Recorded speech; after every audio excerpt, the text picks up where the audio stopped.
Welcome to Day by Day True Crime Stories, the podcast where we explore a different crime or justice milestone from this day in history. I'm your host, Kona Gallagher, and today is March 5th. On this day in 1959, a devastating fire claimed the lives of 21 black boys at the Arkansas Negro Boys Industrial School. It was a tragedy that never should have occurred. These children, aged 13 to 17, were trapped inside their locked dormitory as flames engulfed the building.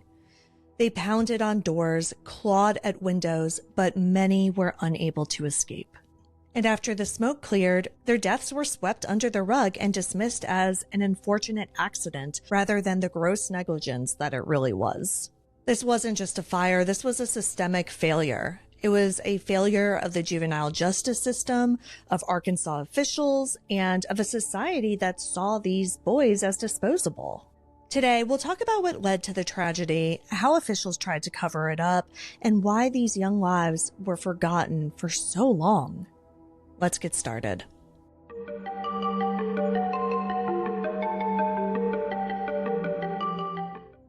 The Arkansas Negro Boys Industrial School, NBIS, was really a school in name only.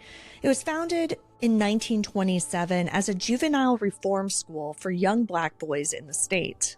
In theory, it was meant to rehabilitate troubled youth, but it wasn't just kids who had committed crimes. It was kids who had been orphaned or were homeless as well. But in reality, it wasn't a school. It was basically just a labor camp.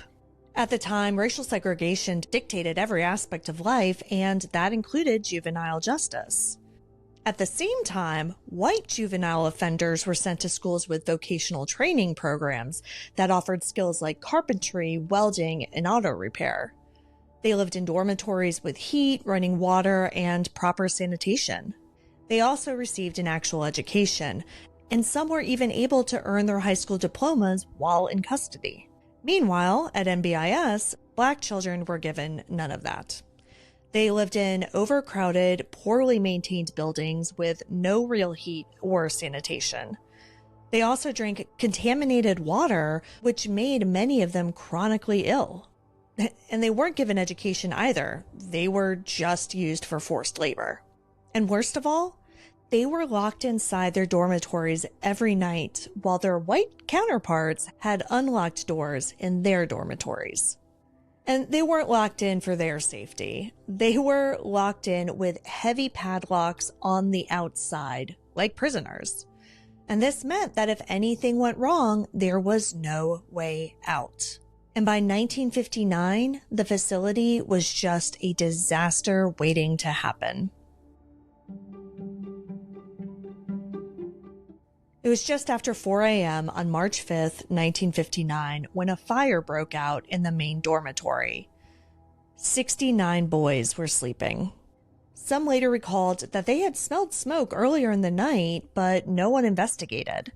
When the flames finally erupted, they spread quickly, feeding off the dry wooden walls, the old bedding, and the lack of fire safety measures. The boys woke up in sheer terror. They rushed to the doors, but of course, they were locked from the outside.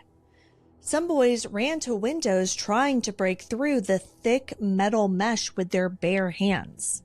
The smoke was so thick that they couldn't even see each other. Screams filled the air as boys begged for someone, anyone, to let them out. One survivor, Arthur Ray Poole, was the first to smell the smoke. He later recalled, quote, "We ran for the door, but it wouldn't budge. That's when I knew we were in trouble," end quote. Another student, O.F. Charlie Meadows, managed to break one of the windows, allowing a small path of escape. Through that small opening, 48 boys managed to escape, but 21 burned alive. After the fire, Arkansas Governor Orville Faubus, the same man who was known for his resistance to school desegregation, promised a full investigation. But what happened next was really just a blatant cover-up. A state committee was formed, but their final report said that, while the school should have handled things better, while the state should have handled things better, it was just a tragic accident, and they recommended no formal action. They admitted that the doors were locked, but called it standard procedure. And at the end of it all, no one was fired, criminally charged, or even really held responsible. To make matters worse, 14 of the children who died were wrapped in newspapers and buried in an unmarked grave, as if their lives had never mattered in the first place. One local activist who was enraged by the whitewashed report said, quote, "Had this been a white boys' school, heads would have rolled. But because these were black children, no one cares." End quote. And for decades, honestly, he was right. For most people, the fire at the Arkansas Negro Boys Industrial School simply faded from memory. I never learned about it. I had never heard of this event until I was looking for cases for this day.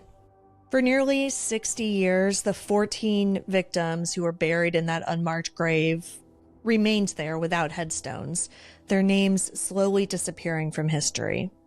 It wasn't until 2018, nearly 6 decades later, that a plaque was donated to memorialize the dead children. The fire at the Arkansas Negro Boys Industrial School wasn't just a tragedy, it was an injustice. These boys were victims of systemic neglect, racism, and a justice system that failed to see them as human beings. And it raises uncomfortable but necessary questions. How many other tragedies like this have been erased from history? How many other injustices have gone unpunished?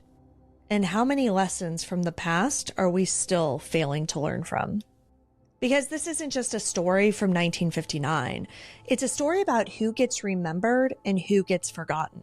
It's also a reminder that history only gets erased if we let it. Thank you for joining me on today's episode of Day by Day True Crime Stories. If you found this story compelling, please subscribe, rate, and review the podcast. And be sure to join me again tomorrow as we explore another event in true crime history. Until then, stay safe and remember that behind every headline is a life worth remembering. Day by Day, True Crime Stories is a Little Monster production. Hey, you can do it!